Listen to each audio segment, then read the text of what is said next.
Najeriya, Najeriya, Najeriya, Najeriya.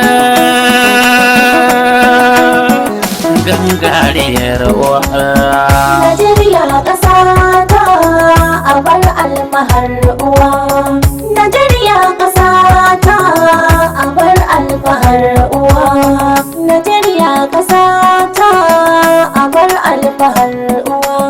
Najeriya ƙasa ta abar alfahar uwa.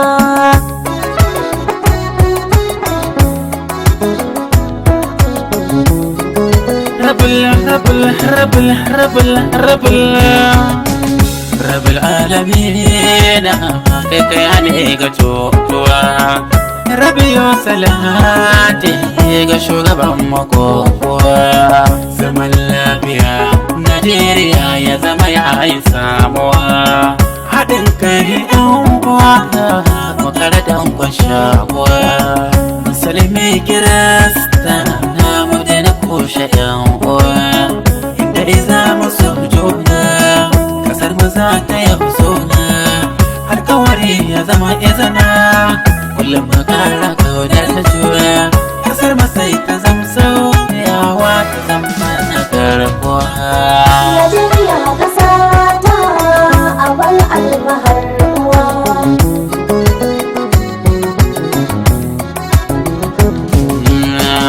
Na kira ga Allah Umar ka samu zauna a lafiya kashe kula mu daina ta da jijiyar wuya mu rika ba da koyon baya ga shugabannin Najeriya mu yi kokarin yin haka don mu zauna da lafiya kulle-kullen makirce mu ba tsawon karen giya rashawa da cin hanci ya zama ya rabu ana iya magana ɗaya ya zama haɗin kai raba gara dama wasu biya ɗaya tantana dama can muke yanguwa.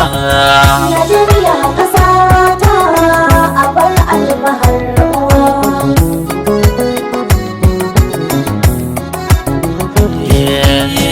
Ina alfahar da ke cikin ƙasashe baya ke shi ne yasa na shanta ke gobar faɗa mu daina ɗauke al'ummar gabar ga mu farka na yamma ma ga mu farka al'ummar kudu ga mu farka na arewa ma ga mu farka haɗin kai zai samu zaman lafiya da shakuwa cikin gagariyar uwa.